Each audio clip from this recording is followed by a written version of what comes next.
Oke, baik. Assalamualaikum warahmatullahi wabarakatuh. Waalaikumsalam warahmatullahi wabarakatuh.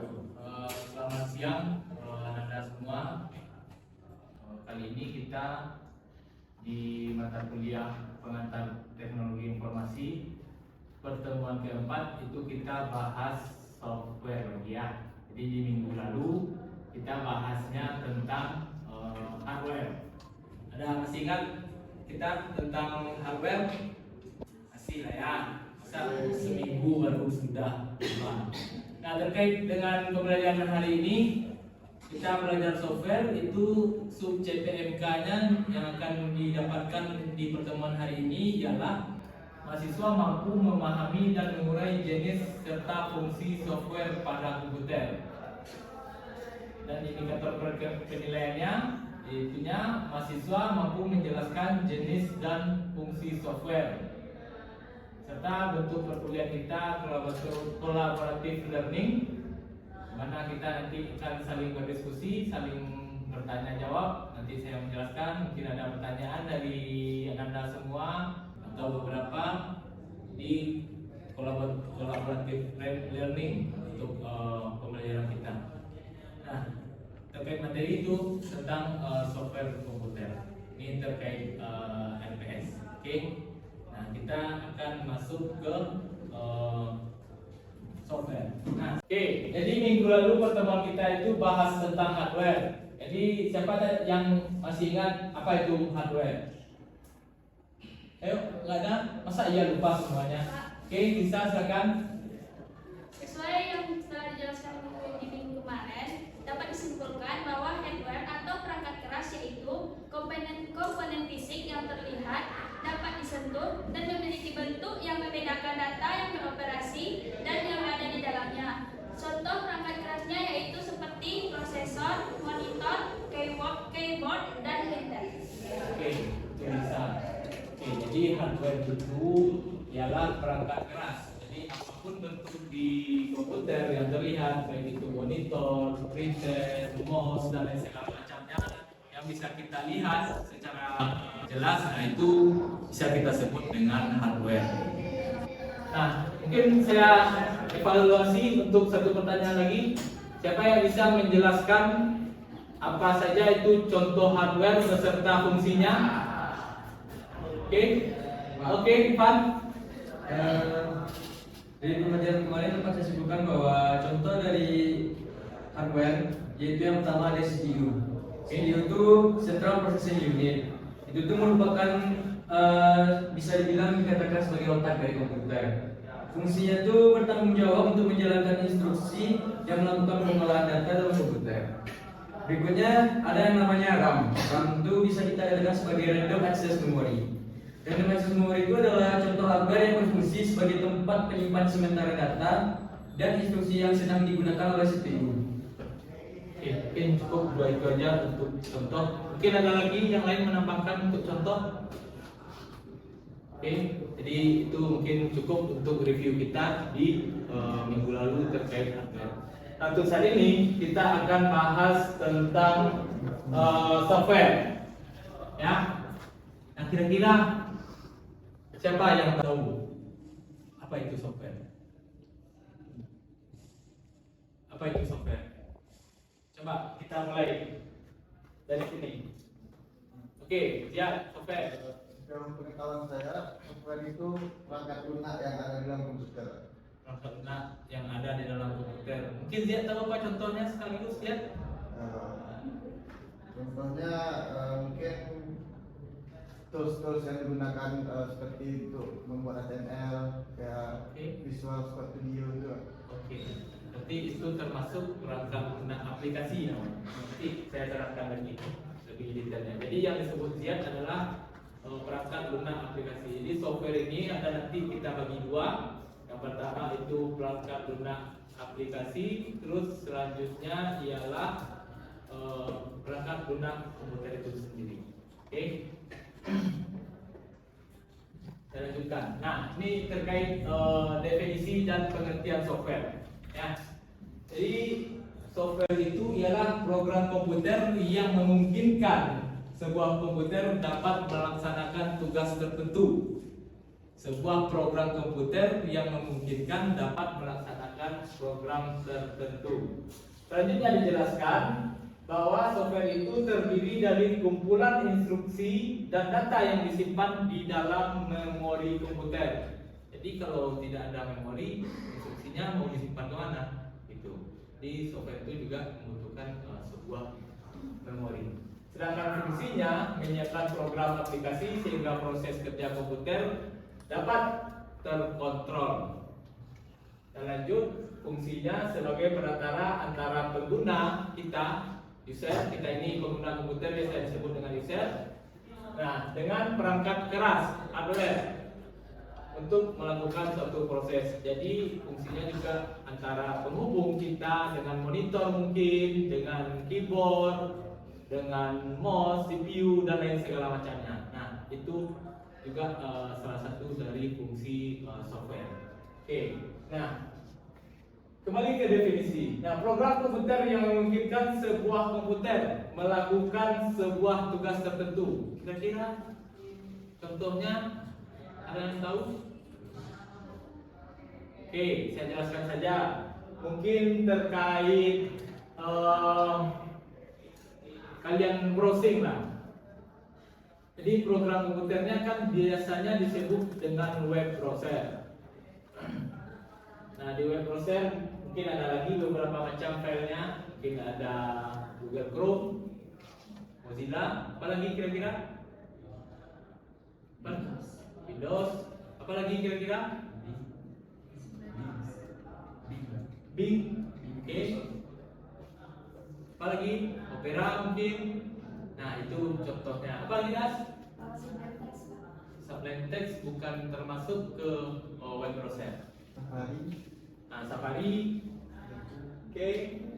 Nah, itu bagaimana program komputer memungkinkan sebuah komputer dapat melakukan tugas tertentu. Jadi tugas dari web browser adalah bagaimana kita dapat menjelajahi atau berselancar di dunia internet. Nah, itu salah satu apa yang disebut dengan bagaimana sebuah komputer itu dapat melakukan sebuah tugas tertentu. Oke, saya lanjutkan ya. Nah, seperti yang saya jelaskan tadi, di software ini terbagi dua. Ada perangkat lunak sistem dan ada perangkat lunak aplikasi. Seperti yang dijelaskan Zian tadi, Visual Studio Code itu namanya perangkat lunak aplikasi. Mana nanti Visual Studio Code itu juga berfungsi nanti membuat sebuah aplikasi, sebuah website. Dan juga web browser tadi itu termasuk ke perangkat lunak aplikasi. Nah, kira-kira untuk perangkat lunak sistem ada yang tahu? Sebelum saya lanjut ke slide selanjutnya, ada yang bisa menebak-nebak atau menduga? Aldi? CMD Pak. CMD, oke. Ada lagi? Gibran? Tahu? Oke. Oke, mungkin kira-kira contohnya Windows. Apa lagi? Perangkat lunak sistem. Nah, semua yang sudah ada di terinstall itu namanya perangkat lunak sistem. Ya. Nah, perangkat lunak sistem itu ada namanya sistem operasi. Nah, Windows tadi masuk ke dalam sistem operasi serta ada penerjemah bahasa komputer. Nah, sistem operasi. Sistem operasi ialah program yang berfungsi untuk mengatur sistem kerja seluruh komputer. Jadi, ketika kita memakai Windows sebagai sistem operasi, maka Windows lah yang mengatur seluruh sistem kerja di laptop saya ini. Ya, di Windows yang mengatur seluruh sistem kerja yang ada di laptop saya ini. Di dalam konteks pengembangan program aplikasi, sistem operasi menutup detail hardware. Jadi software itu menutup mungkin ada di CPU terletak utamanya. Oke. Yang rumit kepada programmer dan menyediakan interface yang mudah bagi programmer dalam mengembangkan suatu program. Ya, jadi itu apa yang disebut dengan sistem operasi. Oke. Nah, lanjut tunjukkan. Nah, adapun komponen dari sistem operasi ini, yang pertama itu ialah manajemen proses. Manajemen proses ini ialah bagaimana nanti sistem operasi itu memulai untuk melakukan sebuah proses. Baik itu nanti kalian misalnya mau menyimpan data ataupun mau melakukan sebuah pekerjaan di sebuah sistem operasi. Nah, ada namanya manajemen memori utama, itu di dalam apa? CPU ini juga ada memori. Cuman di dalam memori utama ini itu untuk kapasitas kebiasaan itu lebih kecil. Nah, maka akan dibantu oleh namanya manajemen secondary storage. Jadi yang ada yang tidak bisa tersimpan di memori utama maka akan tersimpan di memori storage. Dan ada manajemen sistem I/O, input output. Jadi bagaimana nanti proses kalian menginput data ataupun melakukan sebuah pekerjaan, nah itu dilakukan oleh manajemen sistem. Serta selanjutnya ada manajemen berkas, itu di mana nanti di mana tempat penyimpanan file, mau itu berkas dokumen, video, foto atau apapun itu akan diatur oleh manajemen berkas.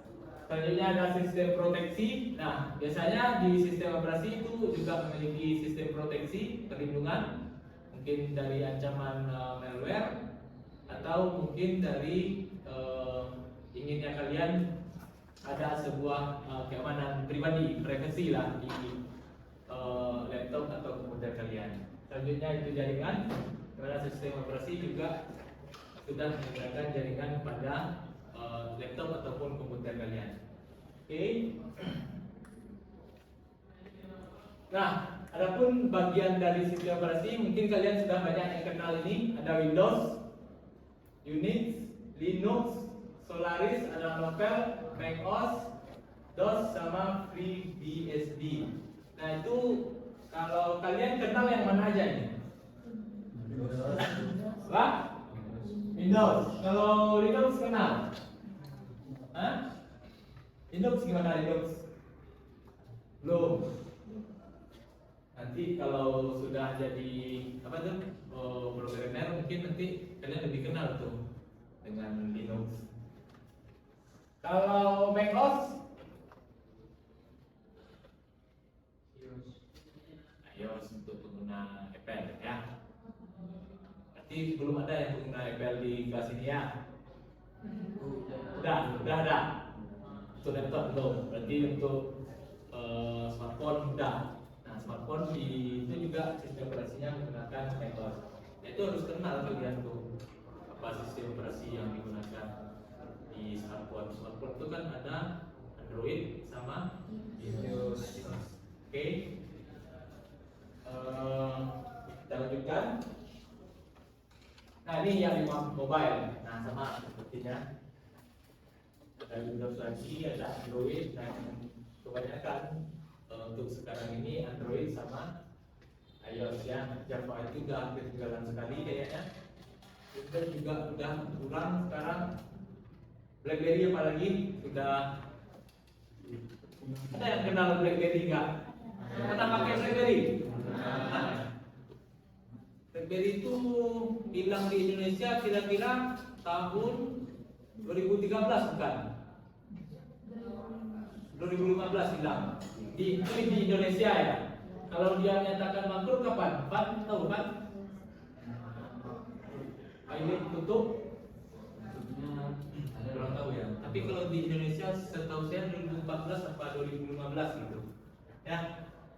Jadi berarti yang pada umumnya dipakai saat ini Android sama iOS untuk OS di mobile kalian masing-masing. Oke. Sampai saat ini kira-kira ada yang mau bertanya?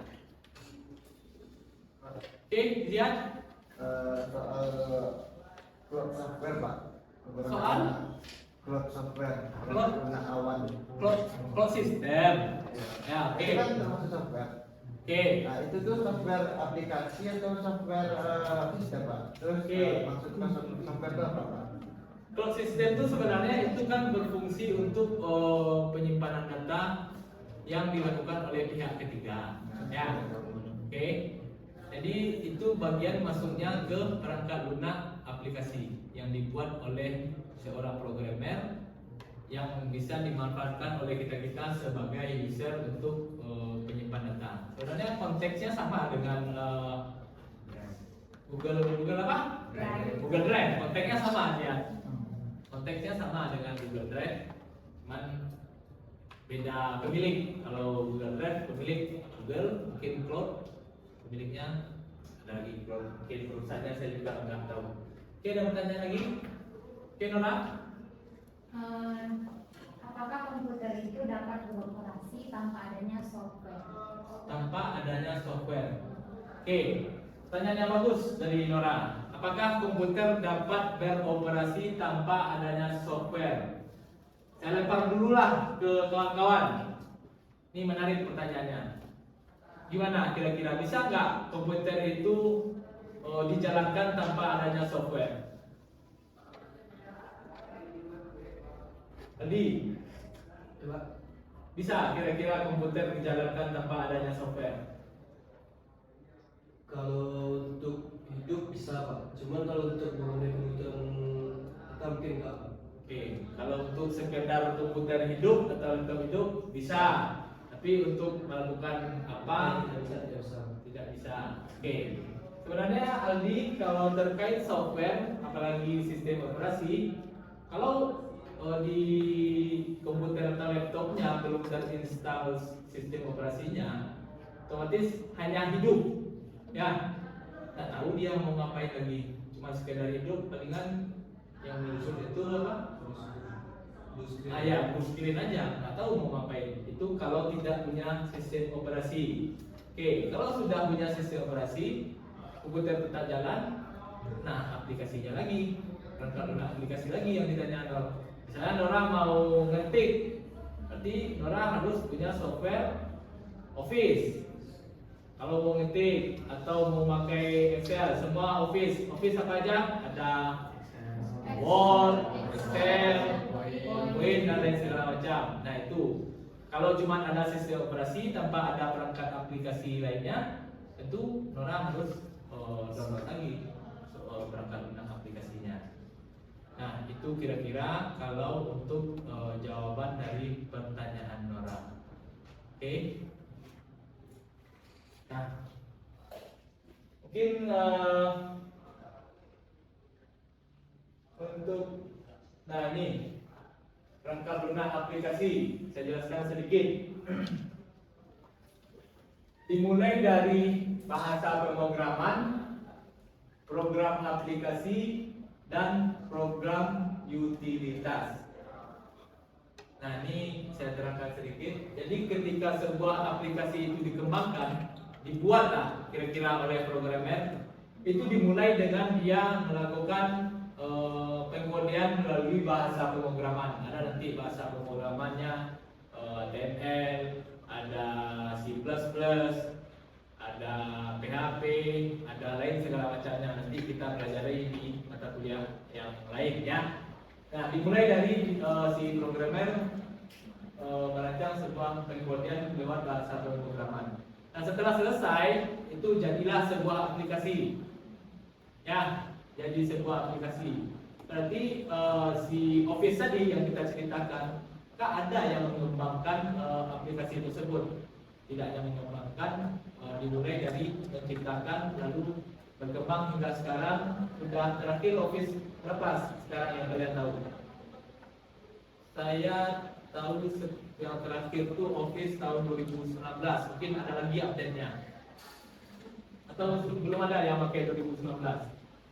Office 2019 belum ya?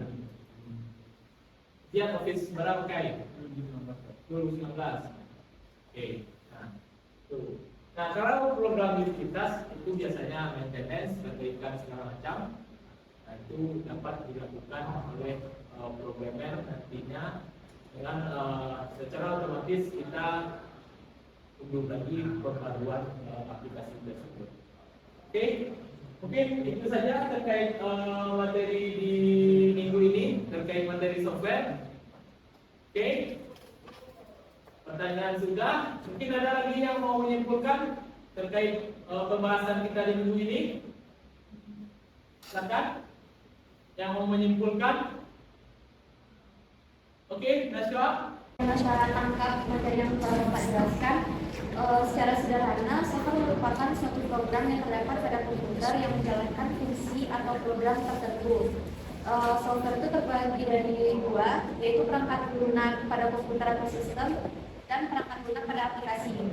Contohnya ada Windows dan Google Chrome, yang pada dasarnya software itu terdiri dari serangkaian prosedur dan instruksi yang membentuk suatu program berformat digital. Oke, Mas, thank you. Jadi seperti yang disampaikan Naswa tadi, bahwa software ini terdiri dari perangkat lunak sistem dan perangkat lunak aplikasi. Ada lagi yang mau menyimpulkan sebelum kita tutup untuk pertemuan minggu ini? Ada lagi? Oke, bisa? Silakan.